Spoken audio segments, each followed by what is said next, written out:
경례! 안녕하세요. 안녕하세요.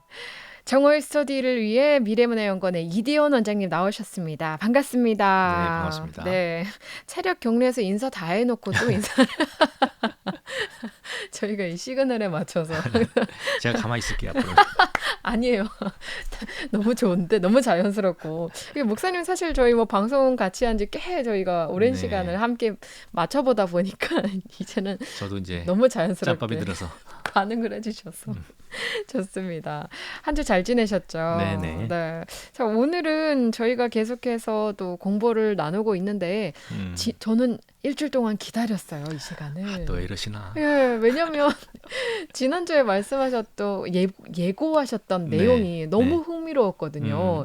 나 자신에 대해서 좀 알아가는 시간을 가지자 네, 이렇게 네. 말씀을 하셨는데 사실 그 현대 사회에 저는 개인적으로 이 문제점 중에 하나가 나 스스로를 모르고 바쁘게 살아간다라는 게 현대 사회의 큰 문제점 중에 하나가 아닐까라는 생각이 들거든요. 맞아요. 그런 면이 있죠. 네, 그래서 나를 모르기 때문에 학생들은 나 자신을 모르기 때문에 원치 않은 진로나 그냥 돈 벌기 위한 직업을 선택하고 그렇죠. 예, 네, 그리고 아픈 일이죠.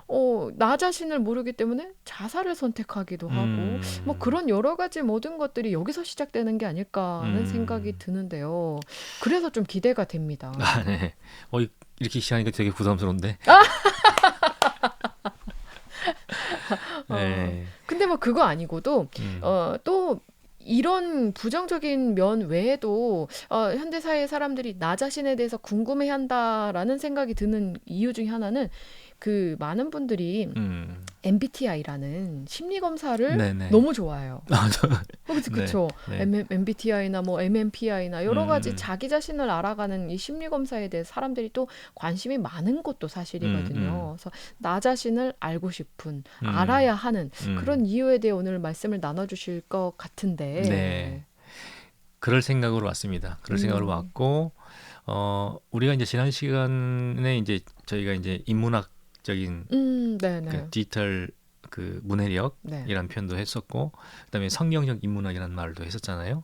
예, 그런 것들을 우리가 갖추고 있는 것이 굉장히 중요하다라고 말씀을 드렸어요. 근데 다행스럽게도 우리가 지난 그 정오의 그 스터디를 시작하면서 창세기 1장부터 3장까지 쭉 다뤄왔던 내용들이 그러한 이제 그 성경적 그 인문학을 갖추는 기본 요소가 된다라는 말씀을 드렸어요. 네. 그러니까 왜 그렇게 생각하느냐면 인문학이라는 것은 너무 특별하게 생각할 것이 아니라 사람과 그 사람이 함께 살아가는 사회가 어떻게 작동하고 어떻게 움직이고 어떻게 변해가는지를 이해하는 통찰력을 갖기 위해서 하는 공부가 이제 인문학이거든요. 네. 그러니까 성경적 인문학이라는 것은 성경적인 관점에서 어떻게 사람을 이해하고 어떻게 세상이 돌아가는 걸 이해할 것인가 이러는 것들을 우리가 이제 분석과 판단할 수 있는 어떤 틀을 갖는다는 거거든요.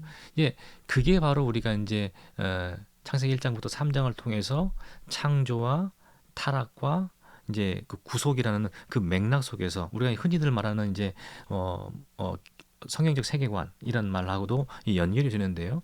그걸 이해함을 통해서 하나님께서 인간을 기본적으로 어떤 존재로 만드셨구나. 그 다음에 인간과의 관계는 어떻게 관계를 맺어갈 것으로 만드셨구나. 그 다음에 인간을 둘러싸고 있는 이 자연세계 혹은 하나님의 피조세계를 인간과 어떻게 관계를 맺어가도록 하게 하시기 위해서 창조를 하셨구나. 근데 그러한 올바른 창조의 하나님의 선한 창조의 의지가 이 타락이라는 과정을 통해서 어떻게 왜곡되고 어떻게 손상이 됐구나. 그걸 이해함을 통해 가지고 사람이 지금 현재 우리가 살아가고 있는 현존하고 있는 사람이라는 어떤 존재인가를 이해할 수 있는 성경의 틀을 가질 수가 있다는 거죠. 네. 그 다음에 그 틀을 가짐을 통해 가지고 또 우리가 이제 사실은 창세기 4장이나 5장까지는 넘어가지 않았잖아요. 사실은 창세기 4장을 넘어가게 되면 타락한 인간들이 어떻게 군집을 이루고 어떠한 욕망을 품고 살아가는지를 너무 적나라하게 설명을 해주고 있어요. 그것을 우리가 봄을 통해 가지고 아, 인간 사회가 어떻게 이렇게 돌아가는 이유, 오늘날 우리 사회의 아픔과 고통과 분열과 미움과 이런 것들이 발생하는 이유가 기본적인 근본적인 원인이 어디에 있구라는 것을 성경이 설명해 주고 있다는 거예요. 그러니까 그걸 알고 있으면, 그걸 갖추고 있으면 이제 세상을 판단하고 그다음에 분석할 수 있는 틀을 갖게 되는 거죠. 그게 이제 성경의 인문학이라고 저는 표현을 하는 거예요. 네. 그런데 가장 기본적으로 출발점은 뭐냐면 그러한 틀을 통해서 나를 먼저 이해하는 거잖아요. 물론 제가 이제 너무 이제 우리가 14시간이나 우리가 방송을 통해 가지고 얘기를 했지만 14시간이 아니고 20분씩 14번입니다. 했지만은 거기서 우리가 그 사실은 제일 중요한 게 뭐냐면 하나님의 형상과 관련해서 사실은 우리 나됨을 우리가 분석해 볼 수 있거든요. 네. 그런데 그렇게까지 깊게 들어가지는 못했어요. 예, 기본적인 내용만 다루느라고 그렇게 하진 못했는데 오늘 우리가 이제 나는 어떻게 이해할 것인가 라는 것을 우리 얘기할 때 그 부분과 연계시켜서 한번 살펴볼 겁니다. 그런데 우리가 이제 오늘 현대 사회를 살아가는 우리 사람들이 나를 형성하는, 나의 나됨을 형성되는 것은 하나님이 우리를 향하신 하나님의 의지와 뜻이 분명히 존재하지만 또 한편에서 뭐냐면 우리가 내가 형성될 수밖에 없는, 내가 산출될 수밖에 없는 문화적 환경, 사회적 환경이라는 게 있거든요. 네. 그래서 오늘과 다음 시간을 거쳐서는 그거를 이해하는데 먼저 한번 좀 관심을 갖자는 생각을 하려고 해요. 네네. 근데 이걸 너무 또 자세히 설명할 수 없잖아요. 우리 짧은 시간이기 때문에. 그래서 첫 번째로는 우리 주로 이제 기성세대가 속해 있는 산업화 사회. 그러니까 지금도 사실 산업화 사회가 끝난 건 아닙니다. 왜냐하면 학자들에 따라서 산업화 시대라고 분류를 하고 지금 현재를 후기 산업화 사회라고도 얘기를 하거든요. 이렇게 그러니까 근대 사회, 후기 근대 사회 이렇게 표현도 하기도 합니다. 네. 물론 두 개가 다 똑같이 일치하는 건 아니에요. 하지만 어쨌든 지금 우리가 사는 시대도 산업화의 영향을 강력하게 받고 있어요. 그러니까 아까 전에 우리 목사님께서 뭐라 말씀하셨냐면 많은 젊은이들이 자기가 누군 줄 모르고 그 다음에 현대인들이 너무 직장이나 이런 데 쫓겨 생활하다 보니까 내가 누군지를 망신하고 좌절을 느끼고 그다음에 그런 와중에 사실상 많은 자살 같은 것이 나타나고 이런 것들이 사실은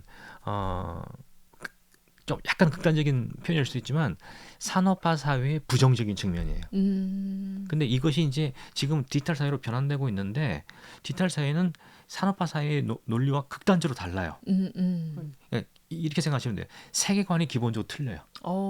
근데 기성세대는 산업화 세대에 그렇죠. 속한 사람들이고 지금 새로운 MZ 세대라든지 젊은 세대들은 전부 다 어디에 속해 있어요? 디지털 세대에 속해 있어요.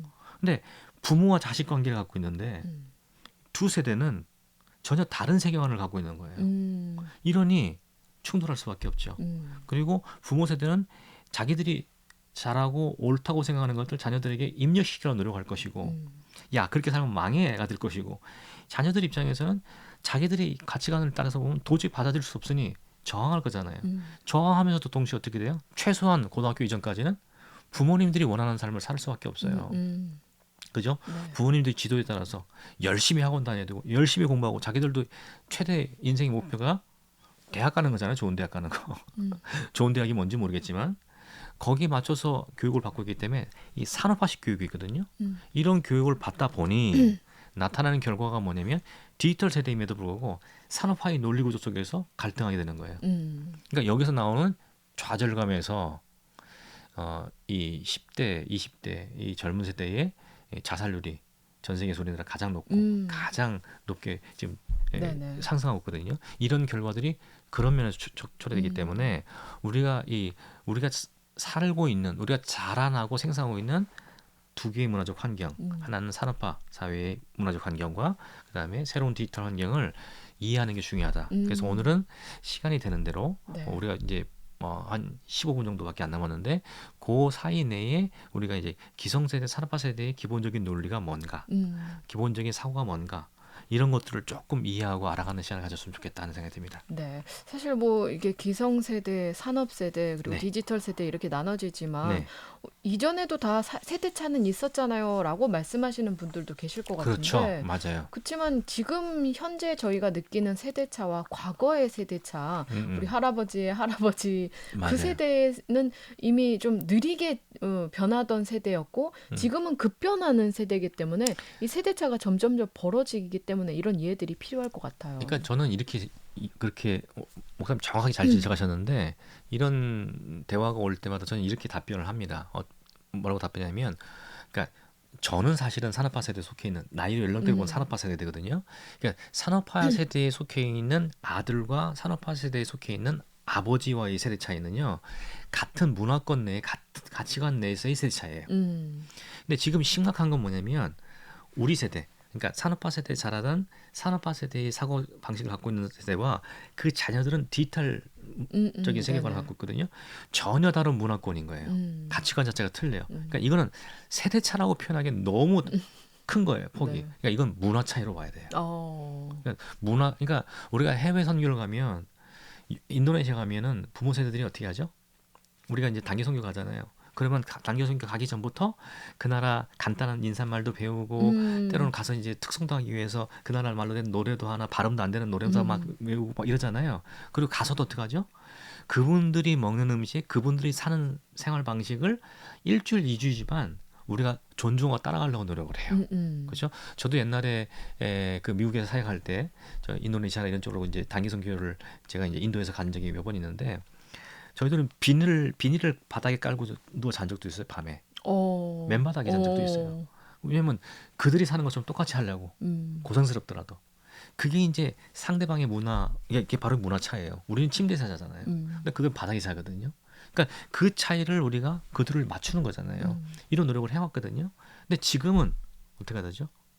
같은 문화권 안에 우리가 이제 한국 문화라는 큰 문화의 틀 속에 있다 보니까 우리는 나나 너희나 같은 문화권에 있다고 생각을 해요. 음, 그러다 보니까 우리 안에 어떤 차이가 있는지를 의식을 못 하는 거예요. 음, 의식을 못 하고 있다 보니까 어떻게 하냐면 이 문화 간의 차이가 있는 줄 모르고 가치관의 충돌이 일어난 줄 모르고 다만 음, 뭐냐면 말이 안 통해. 이것들은 버르장머리가 없어. 어, 이건 어, 야, 우리 아버지하고 세대 차이도 있었지만 니들은 우리가 더 심한 이 정도로밖에 이해를 못 하는 거예요. 음, 근데 이 환경 자체가 얼마나 달라지는가를 이해하면 적어도 기본적으로 이걸 이해하면 그래서 그렇구나 음. 하는 고개를 끄덕임 정도는 있지 않을까 생각이 듭니다. 네. 네. 자, 그래서 오늘은 그 이제 심화 과정으로 들어가기 전에 이 기성세대, 그러니까 산업화 시대에 대한 것들을 좀 살펴보면 좋겠다 말씀하셨어요. 음, 왜냐면 나를 알기 위해서는 내가 어느 위치에 속해 있는지, 음, 또 나와 걸쳐 있는 다른 인물들은 또 어떤 이 시대에 속해 있는지를 음, 아는 게 음. 많이 중요할 것 같아요. 맞아요. 예, 우리 산업화 시대라고 얘기를 하는데 사실 산업화라는 용어 자체는 굉장히 서구적인 용어죠. 음, 이게 18세기 중반 정도에 1차 산업혁명이 일어났고 그러니까 어, 지금부터 한 250년 정도 된 거예요. 250년 전부터 산업화가 시작됐고 그 산업화가 250년 동안 급속하게 진행되어 온 거예요. 음, 그래서 그러면서 거기서 1차 산업사회, 1차 산업혁명, 2차 산업혁명, 3차 산업혁명, 지금 4차 산업혁명. 음, 어떤 사람들 지금 5차 산업혁명을 얘기하거든요. 그런 산업혁명이 이루어졌단 말이에요. 음, 근데 250년 동안 진행됐으니 최소한 250년을 진행했으니 그 안에 견고한 가치관이 형성됐을 음, 것이고 그다음에 세계관이 형성됐을 거 아니에요. 음.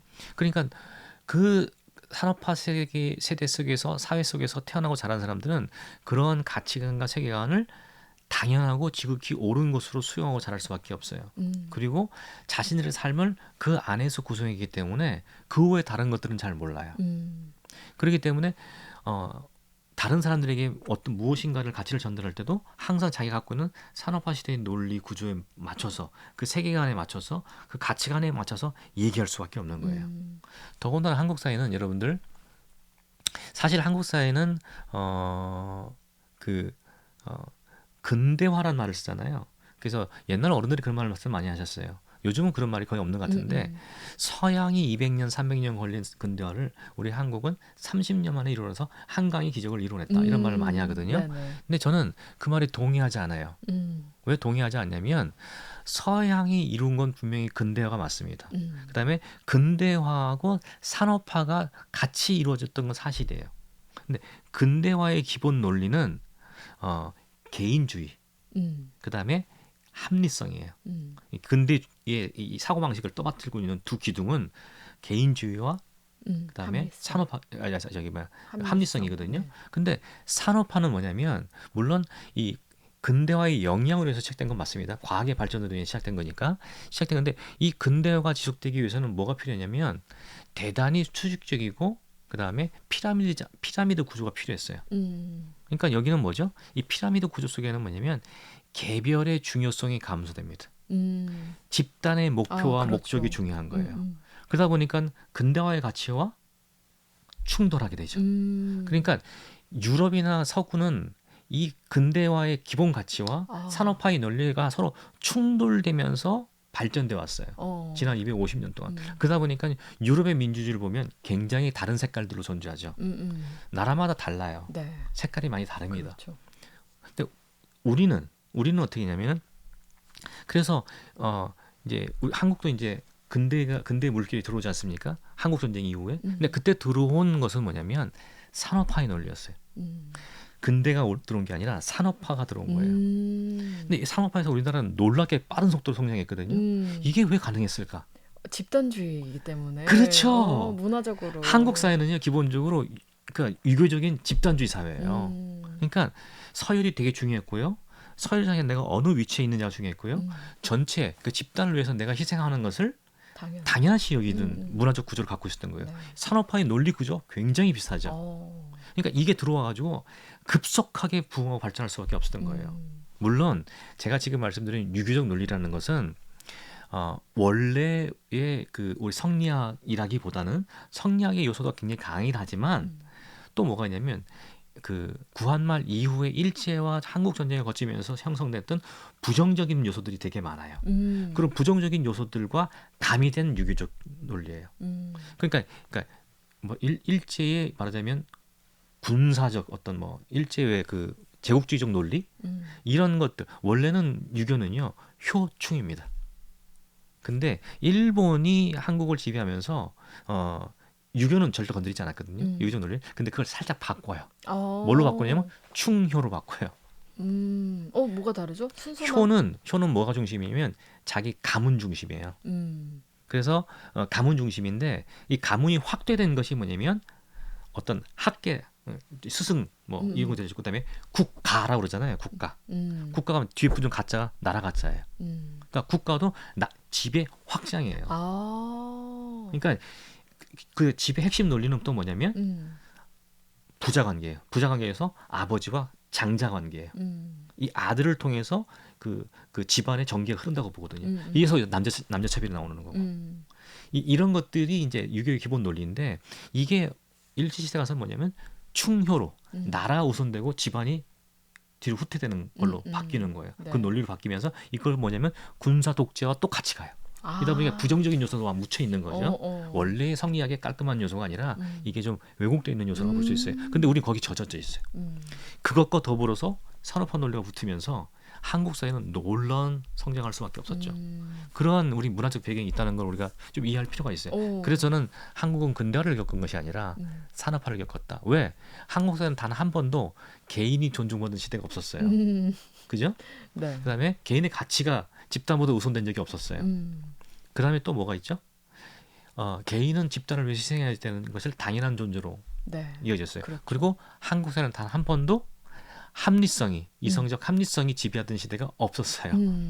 왜? 집단의 논리가 우선이니까요. 그러니까 지금 보면 정당 간의 싸움 있잖아요. 정당 간의 싸움이 되게 이성적인 싸움이라고 보십니까? 논리적인 싸움이 아니라 감성적인 싸움이에요. 왜냐하면 만약에 이성적이고 합리적이라면 과거에 내가 주장했던 것을 지금 반대할 수 없잖아요. 근데 지금 반대해요. 왜 반대하죠? 그건 지금 현재 우리가 주장하는 게 아니야. 그건 틀린 거야. 만약에 4년 후에 자기들이 정권 뺏기고 난 다음에 그때는 뭐예요? 입장이 바뀌면 옳은 게 바뀌는 거예요. 이건 합리적인 게 아니잖아요. 이 음. 집단 논리거든요. 음. 그러니까 이러한 속에 있었기 때문에 한 번도 우리는 근대화의 기본적인 아주 근본적인 가치를 경험해 본 적이 없어요. 음. 다만 산업화를 경험했을 뿐이죠. 음. 오늘 이런 얘기로 시간이 넘어가는데 너무 설명으로 넘어가면 안 너무 되는데 재밌어요. 근데 이게 그러니까 이 산업화의 사회에 갖고 있는 기본적인 논리를 설명하려면 이런 것들을 사실 사실 한국 통일이잖아요. 네. 산업화의 논리를 설명하는 건 뭐 한 시간 내에 설명할 수 있겠지만 한국의 토양과 문화적인 토양 속에서 이걸 설명하려면 좀 더 많은 시간이 필요해요. 음. 근데 이제 이런 것들을 우리 청취자 여러분들이 지루해 할까 봐서 제가 이제 재밌는데요. 재밌습니까? 네. 다행이네요. 네, 그렇다는 걸 이해하시고 그러니까 그러면 산업화의 논리를 우리가 그러면 어떻게 기본적으로 이해할 수 있을까? 아까 전에 제가 말씀드렸잖아요. 피라미드 구조. 피라미드 구조는 말씀을 드렸는데 이 피라미드 구조를 보면은 거기서는 피라미드 구조의 가장 중요한 건 뭐죠? 지금 여러분들 지금 소위 말하는 재벌 구조를 보시면 돼요. 재벌 구조, 그러니까 재벌 회사가 어떤 사업의 방향과 방향을 누가 정하죠? 제일 위에 회장이 정하잖아요. 정하죠. 회장이. 네. 회장이 모든 걸 지시하잖아요. 음. 회장이 거기에 등기 이사가 아니더라도 회장이 결정하면 그 회사의 전체가 움직여 그쪽으로 따라간단 말이에요. 그러니까 결정은 누가 하죠? 한 사람이에요. 이게 피라미드 정점에 있는 리더. 그러니까 이 리더의 산업화 시대의 논리는 리더가 나를 따라가면 무조건 다 따라가야 돼요. 그걸 따르지 않으면 배신자예요. 아니면 배제가 되더라. 그럴 수밖에 없죠. 그 다음에 그 밑에는 누구냐면 최고위층들이 있어요. 최고위층들이 결정권이 있습니까 없습니까? 결정은 회장이 하고. 결정권은 회장이 있잖아요. 네. 대신에 뭐냐면 자기들이 그 결정 하에서 이 결정을 실행할 수 있는 다양한 그 계획들을 만들잖아요. 이 계획들을 만드는 데 있어서의 자율권에 있죠. 그렇죠? 그죠? 실질적인 걸 펼쳐갈 수 있는. 그렇죠. 그걸 권한이. 계획하고 만들어갈 수 있는. 그다음 리더십, 그다음 층에 누가 있냐면 소위 말하는 우리가 화이트 칼라라고 볼 수 있는데 이 사람들이 뭐냐면 사장들이 회장의 지시를 받아서 방향 제시를 받아가지고 계획하고 짠 것들을 이 사람들 내어놓으면 이 사람들이 이걸 실행 구조를 만들어요. 그죠? 어떻게 실행하고 어떻게 실천하고 어떻게 뭐 할 것이라는 걸 쭉 만드는 사람들이 있어요. 그러니까 피라미드 구조 속에서 아래로 내려갈수록 어떻게 정점한 한 사람이면 내려갈수록 숫자가 이 층이 두꺼워지고 넓어지는 거잖아요. 그러니까 화이트 칼라도 물론 그 안에 조그만 그 피라미드들이 수도 없이 존재합니다. 어쨌든 그러나 크게 말하면 큰 피라미드 속에 존재하는 거죠. 그리고 맨 마지막 층에 누가 있냐면은 그 화이트 칼라들이 만들어서 이제 공장이나 이런 회사 그 실제로 제작을 하는 내보내면 그 계획에 맞춰 가지고 다양한 제작물들을 만들어서 제작하는 블루 칼라들이 존재하는 거죠. 그러니까 이게 피라미드로 존재합니다. 그래서 이 피라미드 구조가 굉장히 중요해요. 산업화 논리 속에서는요. 그래서 왜냐하면 산업화 논리가 굉장히 강조하는 건 뭐냐면 효율성이에요. 이런 말 들어보셨나요? 그 1인당 총 생산량 뭐 이런 말 있잖아요. 네네. 이게 핵심이 뭐냐면 얼마나 효율적으로 움직이느냐예요. 그러니까 효율적으로 움직이기 위해서 필요한 구조가 뭐냐면 피라미드 구조예요. 왜냐하면 생각하는 사람이 많고 의견 내는 사람이 많고 그러면 결정 구조가 늦어지잖아요. 그러니까 효율성이 떨어지고 속도가 늦어지는 거예요. 이러니까 뭐냐면 이 피라미드 구조가 산업화 사회에서는 굉장히 곤고할 수밖에 없고 모든 사람들이 이 피라미드 구조의 어느 구조의 부속품으로 들어갈 수밖에 없어요. 구속품으로 들어가 있어야 자기 삶의 안정이 돼요. 그리고 또 뭐냐면 산업화 사회 여러분 이런 말 들어보셨어요? 산업의 역군 많이 들어봤죠. 그렇죠. 이게 뭐냐면 이걸 통해서 이 사람들 일종의 이데올로기예요. 이런 사람을 통해서 당신들이 하고 있는 것이 얼마나 이 산업화 사회를 일으키는데 우리 전체 나라를 일으키는데 우리 사회를 일으키는데 얼마나 큰 구조를 감당하는지를 알아라. 희생을 강요하죠. 그러니까 뭐죠? 이 전체 구조의 목표를 달성하기 위해서 자기가 실제로 자기 생계를 위해서도 하지만 그 안에 들어가 있으면서 그 안에 들어가 있다는 것 자체로 자부심을 느끼는 거예요. 그러니까 뭐죠? 여기는 소위 말하는 명령체계라는 지시체계는 어떻게 돼요? 위에서 아래로 해요. 아래서 위로 올라가는 경우가 없어요. 그렇죠? 그래서 예컨대 아마 이런 경험들 해보신 적이 있을 거예요. 지금 이렇게 가장 말단으로 회사에 들어갔어. 그래서 자기가 막 뭔가를 아이디어를 내가지고 말이죠. 회의에 딱 들어갔어. 들어가지고 뭐 부장님이 딱 말씀하시는데 용기를 내가지고 부장님 제가 딱 검토해 보니까 이런 면에서 있어는 이렇게 저렇고 해서 이렇게 하는 게 더 좋을 것 같습니다 하고 아주 용감하게 얼굴에 한껏 미소를 띠면서 나는 오늘 한 건 하는 거야 이러면서 앉았는데 부장님이 딱 부장님은 그냥 가만히 듣고 있는데 갑자기 과장님 얼굴이 막 굳어. 그다음에 저 밑에 있는 또 저기 뭐야 그 부서 팀장이 얼굴이 완전히 막 사시나무 떠들 막 변해. 그런데 나중에 부장은 딱 뭐라고 얘기하냐면 좋은 얘기 그래 그렇지만 우리 이걸로 한다. 그리고 끝났는데 나중에 부서 돌아가 과장부터 팀장까지 따로 부르는 거야. 불러가지고 네가 뭔데 그따구 그 소리를 하냐고. 어? 야, 네 자리는 시키면 시키는 하는 자리야. 어? 네가 뭔데 아이디어를 내냐고. 위에서 지시 내리는 거 따라야지. 네가 뭔데 말을 해. 다 아는 구조예요. 지금 이 방송 들으시는 우리 청취자분들 대다수가 아마 기성세대 속해 계신 분들일 텐데 기성세대 속해 보시면 이게 뭔지 다 알아요. 본능적으로 알아요. 근데 이게 우리에게 가치관으로 매김돼 있어요. 그래서 뭐 어떻게 돼 있죠? 교회도 지금 교회를 보십시오. 교회 안에도 피라미드 구조가 존재해요. 피라미드 구조가 제가 나쁘다, 무조건 문화적으로 틀렸다 비판하는 게 아니에요. 근데 그 산업화 구조라는 것이 우리 사회의 기본적인 가치관과 세계관과 그다음에 지향성을 그렇게 형성해 놨다는 거예요. 그래서 학교 가도 이 구조고요. 예? 그다음에 회사 가도 이 구조고요. 교회 가도 이 구조고요. 어딜 가도 이 구조입니다. 심지어는요. 대단히 진보적이라고 말하는 집단 속에 들어가도 이 피라미드 구조는 보수적인 집단보다 더 경고하면 경고하지 약하지 않아요. 그러니까 한국 사회 우리 산업화서 지금 이 방송을 들으시는 거의 기성세대 대부분 저를 포함해서 거의 대부분들은 제가 말씀드린 게 무슨 말인지 너무 잘 아실 거예요. 그러니까 이것이 우리 안에 습관화돼 있다. 그다음에 우리도 모르는 새에 이것이 가치로 형성돼 있다. 그러니까 모든 것을 옳고 그름 판단하는 기준으로 작동한다. 그러니까 우리 속에는 어떤 게 있냐면 위의 권위에 무조건 따라야 되는 것이 순종하는 것이 옳다라는 기본적인 관념이 있고 그다음에 내 아래 사람들은 내 말을 듣고 따라야 된다는 기본적인 관념이 갖고 있는 거예요. 그다음에 내가 성공하기 위해서는 경쟁을 통해서 위로 올라가야만 된다라는 사고가 갖춰져 있는 거예요. 그러니까 이런 것이 아주 자연스럽게 내재돼 있어요. 그러니까 교회 안에서도 그러다 보니까 뭐냐면 마치 뭐 권사 권찰, 집사, 권사 혹은 장로 이렇게 직급을 갖다가 직급이 승진하는 개념을 자꾸 생각하는 거예요. 이게 왜 그러느냐? 이게 우리도 모르는 사이에 산업화 시대의 논리, 유교적 논리가 우리 속에 내재되어 있기 때문에 그렇습니다. 그러니까 이거를 알면 우리가 객관적으로 제가 짧은 시간 설명드렸지만 객관적으로 그렇다는 걸 이해하고 나면 이제 이걸 근거로 해가지고 우리와 디지털 세대가 뭐가 다른가 이거를 알면 이게 쟤네가 틀린 게 아니라 우리가 다른 거구나. 그래서 쟤들에게 우리가 갖고 있는 신앙을 전달하려면 어떻게 해야 되는구나. 이런 것들이 아이디어가 생각나는 거예요. 그다음에 쟤들이 사는 세상에서는 어떻게 우리가 쟤들이 성공할 수 있도록 도와줘야 되는구나. 교육을 어떤 방식으로 취해야 되는구나. 이런 아이디어가 나오게 되는 겁니다. 네. 그래서 오늘은 이제 이렇게 짧게 우리가 산업화 시대의 어떤 기본적인 가치관과 논리에 대해서 설명을 드렸는데요.